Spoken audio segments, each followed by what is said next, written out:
বিদায় হজ ইয়াউমে আরাফা ও ইয়ামুন নাহারের খুতবার শেষে রাসূলুল্লাহ সাল্লাল্লাহু আলাইহি ওয়াসাল্লাম বলেছিলেন, উপস্থিত ব্যক্তিরা যেন অনুপস্থিত ব্যক্তিদের কাছে কথাগুলো পৌঁছে দেয়। জি ব্যাস এটা শোনা মাত্রই নাকি সাহাবীগণ যার ঘোড়ার মুখ যেদিকে করা ছিল তিনি দিন প্রচারের সেদিকে ছুটে গিয়েছেন।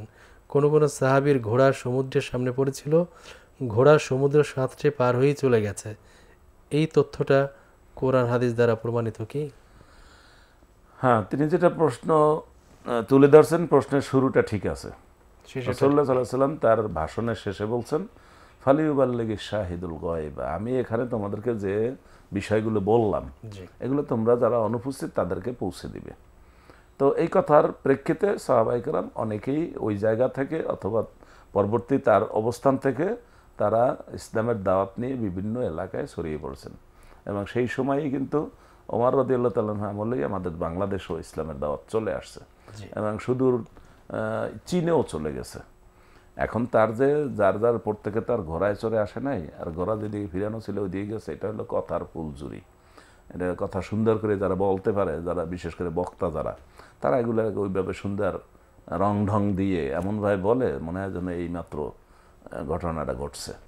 আসলে ব্যাপারটা এরকম তা না। না আসলে হ্যাঁ, ঘটনা হচ্ছে সাহাবায়ে কেরাম রাসূলুল্লাহ সাল্লাল্লাহু আলাইহি ওয়াসাল্লামের নির্দেশ পালনের জন্য যার যেভাবে সম্ভব ছিল তারা সেইভাবে বিভিন্ন এলাকায় ছড়িয়ে পড়েছেন।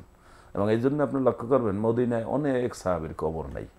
বিভিন্ন সাহাবীর কবর কিন্তু বিভিন্ন দেশে পাওয়া বিভিন্ন যায়। দেশে এমনকি আপনি চায়নায় তুরস্কে সাহাবীদের কবর আছে, বিশেষ কয়েকজন সাহাবীর কবর তুরস্কে আছে। জি এবং এটা সেই থেকে আজকে পর্যন্ত। তো যে যিনি যেখানে ছিলেন সেখান থেকে গেছেন অথবা তার অবস্থান থেকে গেছেন, পরবর্তীতে গেছেন, তারা নেমে পড়ছেন।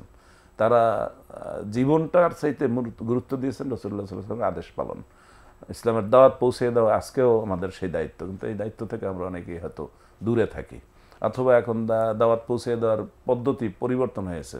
যেমন আমরা এই প্রিন্ট মিডিয়া, ইলেকট্রনিক মিডিয়া এবং বিভিন্নভাবে এখন তো একে হাতের মুঠায় সব কিছু, সেভাবে আমরা প্রচার করতেছি, কম বেশি যাই করি। তো আসলে ব্যাপারটা ওই রকম না। তো যেভাবে সুন্দর করে উনি ঘুরিয়ে ফিরিয়ে বলছেন যে ঘোড়া যেই দিকে ফিরানো ছিল সেই দিকে সে চলে গেছে, সাগরে পাড়ি দিয়ে ওপার চলে গেছে, না, সাগর পাড়ি দিয়ে ঘোড়া দিয়ে যাওয়া সম্ভব না, এগুলো কথার কথা।